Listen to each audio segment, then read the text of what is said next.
नैनीताल में नाबालिग के साथ रेप की जो घटना हुई उसके बाद उम्मीद ये की जा रही थी कि उत्तराखंड सरकार रेप के मामले में फांसी का प्रावधान कर कोई सख्त कानून लेकर आई, लेकिन सरकार ये लेकर आई यानी कि दुष्कर्म में कोई नाबालिग गर्भवती होगी तो उसके बच्चे का और उसका ख्याल सरकार रखेगी। अब सरकार के इस फैसले को लेकर सोशल मीडिया में लोगों के बीच चौतरफा बातें हो रही हैं, निंदा की जा रही है, आलोचना की जा रही है। कुछ लोग सरकार की टांग खींच रहे हैं और कुछ मखौल उड़ा रहे हैं। क्यों?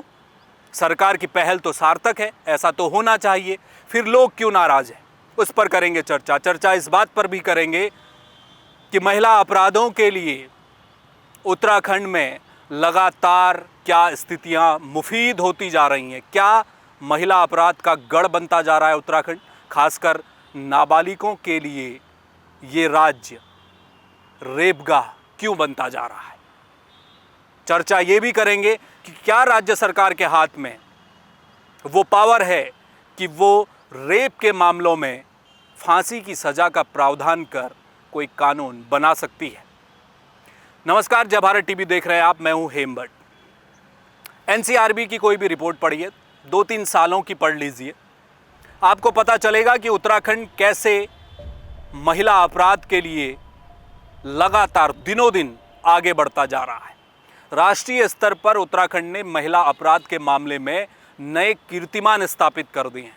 हिमालयी राज्यों में उत्तराखंड अव्वल है महिला अपराध के मामले में, और उसमें बलात्कार की संख्या बहुत ज़्यादा है और उनमें भी नाबालिगों के साथ रेप के मामले सर्वाधिक हैं, जो बेहद चिंताजनक है। नैनीताल में जो कुछ हुआ वो नया नहीं है। पिछले 1-2 सालों में उत्तराखंड में ऐसे कई मामले हुए हैं, नाबालिगों के साथ रेप हुआ है। ये जो अखबार की कतरन आप देख रहे हैं, ये बताने के लिए काफ़ी है कि उत्तराखंड में हो क्या रहा है, कैसे नाबालिग बच्चियों को निशाना बनाया जा रहा है। अब सवाल ये उठ रहा था कि नैनीताल में जो प्रकरण हुआ है, क्या उसके बाद सरकार कोई सख्त कानून लेकर आएगी? लेकिन ऐसा हुआ नहीं। क्या सरकार कानून ला सकती है? इसका जवाब है बिल्कुल ला सकती है।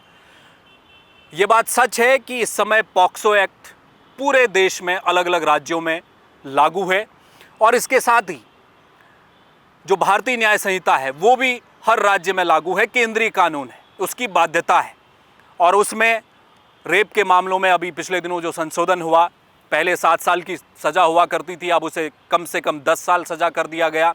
इसके अलावा 20 साल की उम्र कैद की सज़ा दी गई। गैंग रेप के मामले में अलग प्रावधान किए गए, नाबालिग से रेप के मामले में अलग प्रावधान किए गए, और अगर जघन्य अपराध है यानी कि एसिड फेंक कर निर्मम हत्या कर दी गई, रेप भी हुआ, ऐसे मामलों में फांसी की सज़ा भी है।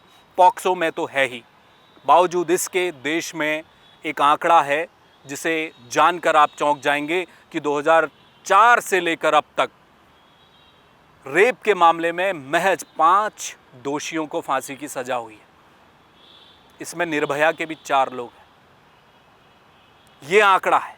राज्य सरकार कर सकती है, कानून बना सकती है। मध्य प्रदेश एक ऐसा राज्य जिसने कानून में बदलाव किया, अपना खुद का कानून बनाया रेप के लिए। नाबालिग के साथ रेप अगर मध्य प्रदेश में होगा तो उस दोषी को फांसी की सजा होगी।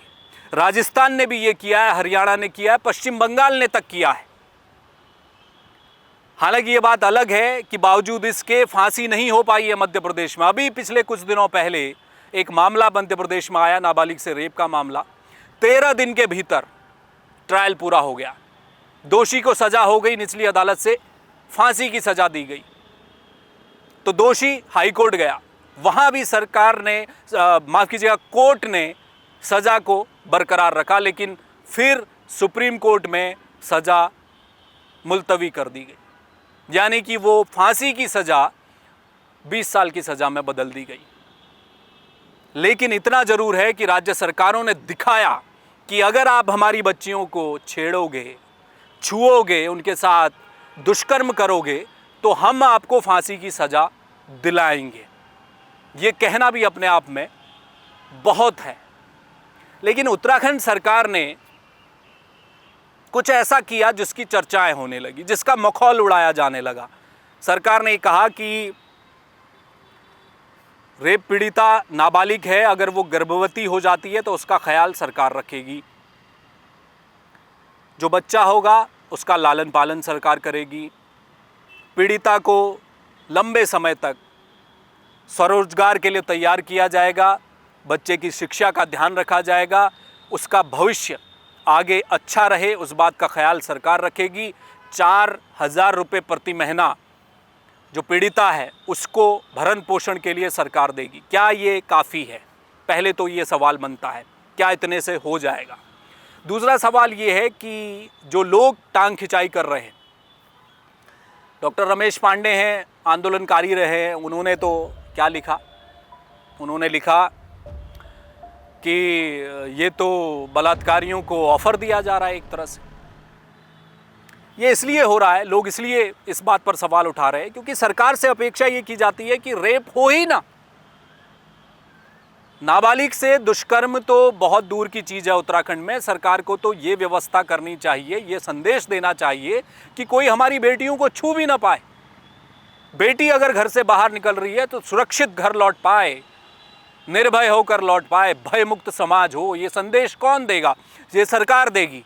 मध्य प्रदेश सरकार भले ही फांसी न लग पाई हो दोषी को, लेकिन मध्य प्रदेश सरकार आज कह तो सकती है हम अपनी बेटियों की सुरक्षा के लिए कानून लेकर आए हैं, फांसी की सजा दे रहे हैं रेप वालों को। उत्तराखंड सरकार क्या कहेगी कि रेप हो जाए उसके बाद हम पीड़िता का ख्याल रखेंगे? ये बड़ा सवाल है। इसी को लेकर आवाज़ उठ रही है। और ये कितना सही फैसला है, सार्थक पहल। बिल्कुल रेप पीड़िता, उसके परिवार, उसके बच्चे का ख्याल रखना ही चाहिए, लेकिन ये भी सुनिश्चित करें कि ऐसा हो ही ना। क्या ज़रूरत है? इतना भय अपराधियों के बीच होना चाहिए कि दुष्कर्म तो बहुत दूर, कोई छू भी ना पाए बेटियों को। ऐसा कानून लाकर ही किया जा सकता है। अरब देशों का कानून और वहाँ के अपराधों की सूची उठाइए और भारत से कंपेयर कीजिए। पता चलेगा कि अगर सख्त कानून हो तो लॉन्ग टर्म में राज्य को, देश को फ़ायदा होगा, समाज को। उस बात की उम्मीद उत्तराखंड सरकार से की जा रही थी, लेकिन ये फैसला जो सरकार ने लिया है उसके बाद सरकार की टांग खिंचाई चल रही है। बहुत शुक्रिया। किसी और मुद्दे पर आपसे फिर मुलाकात करूंगा। मुझे दीजिए इजाज़त। नमस्कार।